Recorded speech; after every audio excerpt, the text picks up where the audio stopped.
नमस्कार, सत्यहिंदी.com में आपका स्वागत है। एक नजर अब तक की सुर्खियों पर। उत्तर प्रदेश में एक कारोबारी ने फेसबुक पर लाइव आकर जहर खा लिया। बड़ौद के राजीव तोमर नाम के शख्स पर काफी कर्ज था और उन्हें कारोबार में काफी नुकसान भी हो रहा था। तोमर का खुदकुशी करने का ये लाइव वीडियो वायरल हो गया और इसे लेकर कांग्रेस की महासचिव प्रियंका गांधी वाड्रा समेत तमाम नेताओं ने अपनी प्रतिक्रिया भी दी।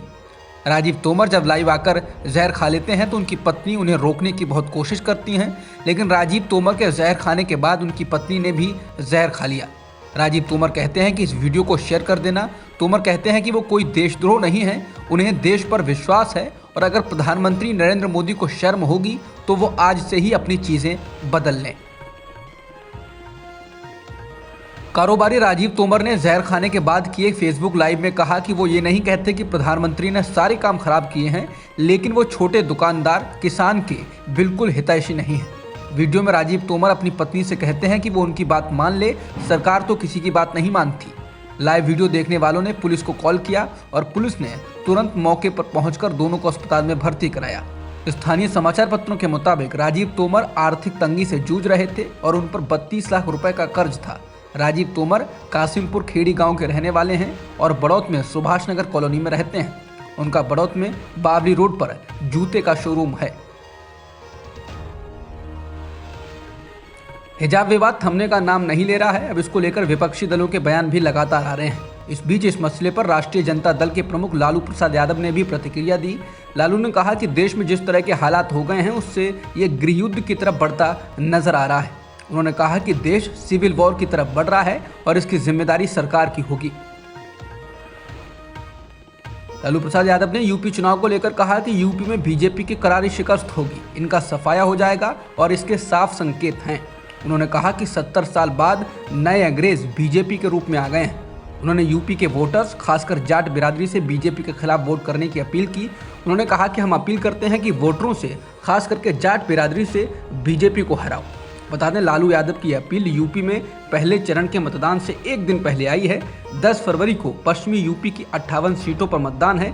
पश्चिमी यूपी में जाटों का खासा प्रभाव है। कर्नाटक में हिजाब को लेकर चल रहे विवाद के मामले में बुधवार को हाईकोर्ट में सुनवाई हुई, लेकिन हाईकोर्ट ने इस मामले को बड़ी बेंच के पास भेज दिया। दूसरी ओर बेंगलुरु में स्कूल कॉलेजों के आसपास किसी भी तरह के प्रदर्शन पर आगामी 2 हफ्ते तक के लिए रोक लगा दी गई है। जस्टिस कृष्णा दीक्षित की एकल पीठ वाली बेंच ने इस मामले को बड़ी बेंच के पास भेज दिया। सुनवाई के दौरान कर्नाटक सरकार की ओर से पेश हुए एडवोकेट जनरल ने हिजाब पहनकर स्कूल आने की अनुमति देने के मामले में अंतरिम राहत देने का विरोध किया।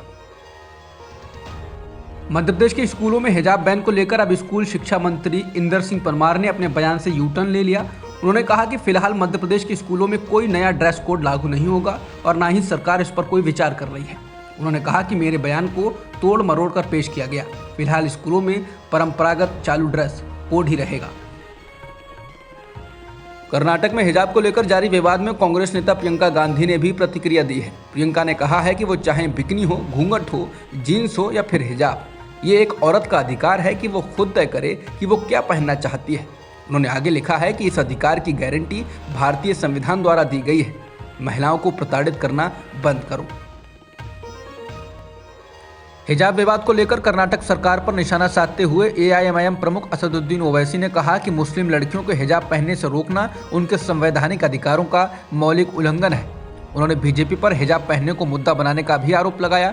ओवैसी ने इंडिया टुडे से बात करते हुए कहा कि यह नफरत की राजनीति का एक स्पष्ट उदाहरण है जो दिन ब दिन मजबूत होता जा रहा है और भाजपा इन सभी तत्वों को आगे बढ़ा रही है। ओवैसी ने कहा कि जब कोई मुस्लिम लड़की घर से निकलती है तो वो हिजाब या नकाब पहनती है, लेकिन अचानक से दूसरी ओर भगवा शॉल कौन दे रहा है? वे भगवा शॉल कहाँ से आ रहे हैं? ओवैसी ने कहा कि ये लड़कियां बहुत लंबे समय से हिजाब पहन रही हैं, ये किसी को कैसे परेशान कर रहा है? ओवैसी ने कहा कि आप पूरी तरह से भेदभाव कर रहे हैं। किसी को उनके संवैधानिक अधिकार से वंचित करना पूरी तरह से गलत है। आप उन्हें हिजाब पहनने के लिए कैसे अलग कर सकते हैं? प्रदेश के विधानसभा चुनाव में पूरे जोर शोर के साथ उतर रही कांग्रेस ने बुधवार को अपना घोषणा पत्र जारी किया। कांग्रेस ने अपने घोषणा पत्र को उन्नति विधान का नाम दिया है और पार्टी की महासचिव प्रियंका गांधी वाड्रा ने तमाम नेताओं के साथ इस घोषणा पत्र को जारी किया।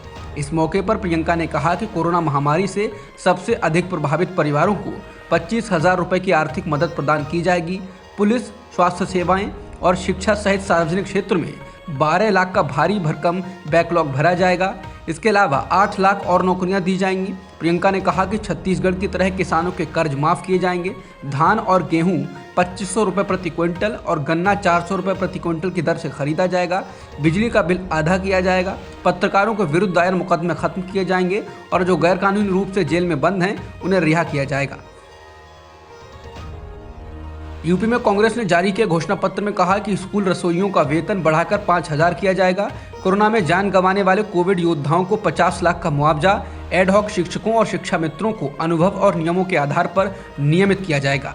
अनुसूचित जाति और अनुसूचित जनजाति के छात्रों को केजी से पीजी तक मुफ्त शिक्षा दी जाएगी। अनुसूचित जाति और अनुसूचित जनजाति के सरकारी कर्मचारियों को पदोन्नति में आरक्षण दिया जाएगा। कोल समुदाय को आदिवासी जनजाति का दर्जा दिया जाएगा।